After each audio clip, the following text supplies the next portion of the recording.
There are 34,000 of them. Steel boxes. Each one weighs 850 pounds, bolted to a concrete base outside a Walmart, a Walgreens, or a CVS. The company that owned them ran out of money so completely, so catastrophically, that they couldn't afford to send a truck to take them away. You walked past one of those machines last week. You assumed Netflix killed Redbox. It didn't. A self-help book company did. This channel performs forensic autopsies on companies that destroyed themselves. Last week we examined how Smile Direct Club built an $8.9 billion empire on a promise they couldn't keep and left millions of customers with nowhere to turn when it collapsed. If you study corporate failure the same way a detective studies crime scenes, subscribe.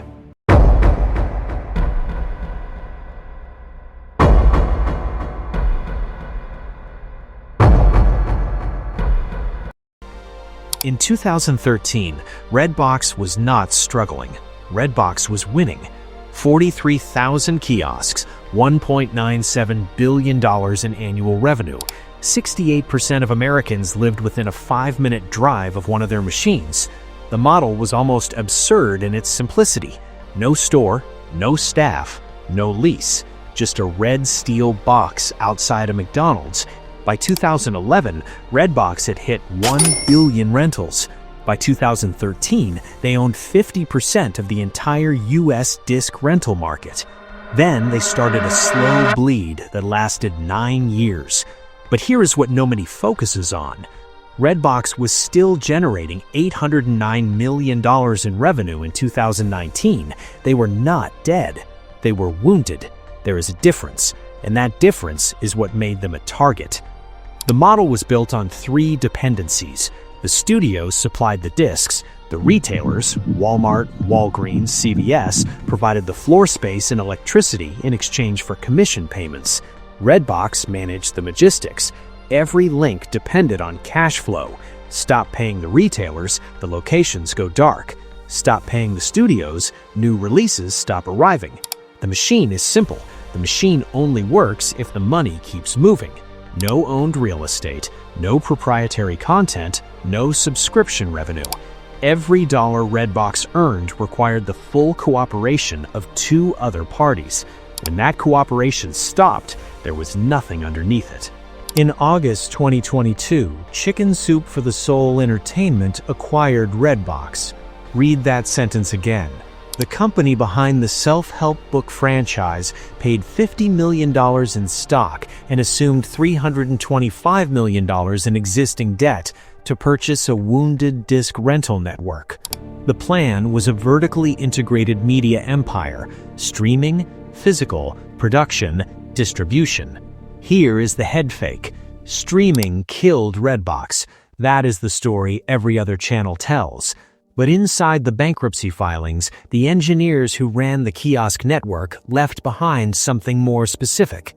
By 2022, the same year Chicken Soup acquired them, Redbox had already stopped paying commissions to CVS. Not slowed payments, stopped. CVS canceled the contract. Redbox refused to remove its machines. For 6 months, 2,500 kiosks sat inside CVS locations that had legally terminated the relationship. Redbox couldn't pay to move them. The money was already gone. This was 2 years before the bankruptcy filing.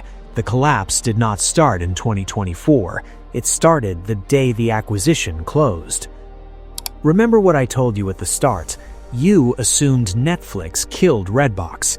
Here is the information that reframes that. Netflix's growth is not what stopped movies from reaching the kiosks.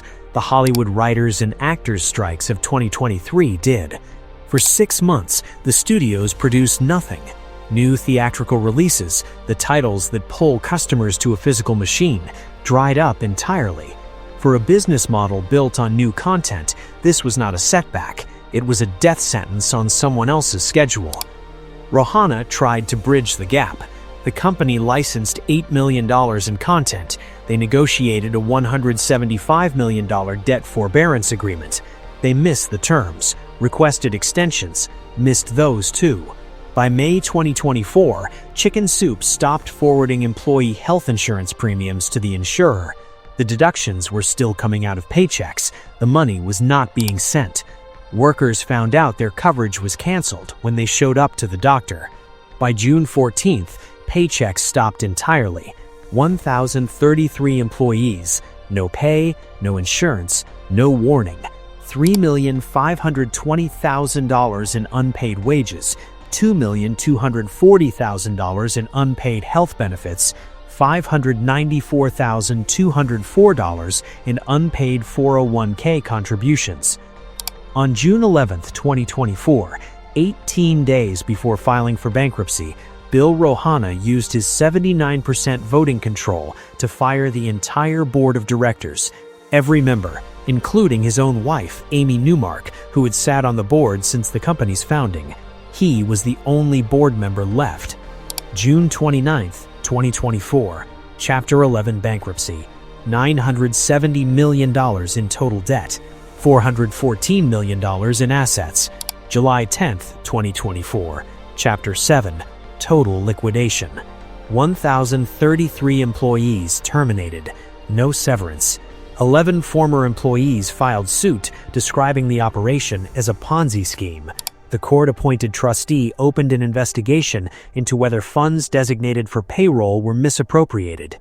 HPS Investment Partners, the primary lender, stated in court filings there was a credible basis to hold Rohana personally liable. Walgreens disclosed it was spending $184,000 per month in electricity to power 5,400 dead machines outside its stores. A car crashed into an abandoned kiosk. The machine could not be removed. Redbox no longer existed.